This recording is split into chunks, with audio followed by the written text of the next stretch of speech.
பப்பு night என்ன tiffin? பப்பு சப்பாத்தி. சப்பாத்தி. சப்பாத்திக்கு வெள்ளை குருமா. வெள்ளை குருமா. ஐ சூப்பராக இருக்குது.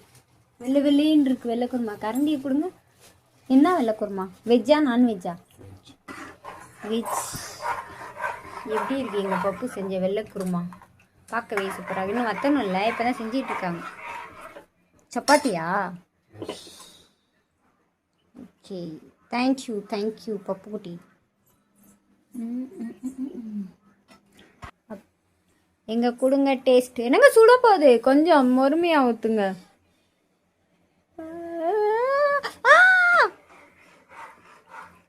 அதே மாதிரி சுடுது. உப்பு தான் இன்னும் கொஞ்சம் போடணும் பப்பு. உப்பு மட்டும் இல்லை, மற்றபடி சூப்பராக உள்ளது. ஆனால் ஜீரகம் கொஞ்சம் டேஸ்ட் கொடுங்க. இப்போ சீரகம் வந்துட்டு மறுபடியும் போடுவேன், தாளிக்கும் போது போடுவேன். ஜீரகம் தான் எனக்கு ஜாஸ்தியாக தெரிகிறது. ஜீரகம் எல்லாமே கரெக்டாக கொஞ்சோண்டு கொடுங்க. ஆனால் சூடோட்ட மறுபடியும் வச்சு விட்றாதீங்க.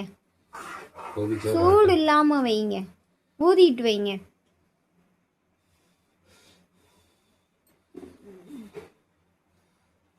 அப்போதான் சுட்டு விட்டுருச்சு.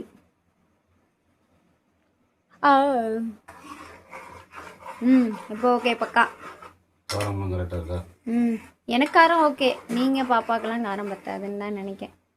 அது இன்னும் கொதிக்கல இல்லை, பச்சை மிளகா காரம். வெள்ளை குருமா அப்படியே மணக்குது, இப்பயே பசியை தூண்டுது பப்பு. ஆமாம், சரி அதுக்குள்ளார ஒரு காஃபியை குடிச்சிட்றேன். சீக்கிரம் செஞ்சு தாங்க. வெள்ளை குருமா சூப்பராக இருக்குது. சீக்கிரம் சப்பாத்தியை போட்டு தாருங்கள், பசிக்கிறாது. அதுக்குள்ளார நான் காஃபியை குடிச்சிட்டு வந்துடுறேன். இப்போ தான் மாவே பண்ணிடுறீங்க. எப்போ போடுறீங்க? 10 நிமிஷத்தில் சப்பாத்தி ரெடி ஆகிடும். நாங்கள் சாப்பிட்டு போகிறோமே. அதுக்குள்ளார நாங்கள் போய் காஃபி குடிச்சிட்டு வந்துடுறோம். Bye bye.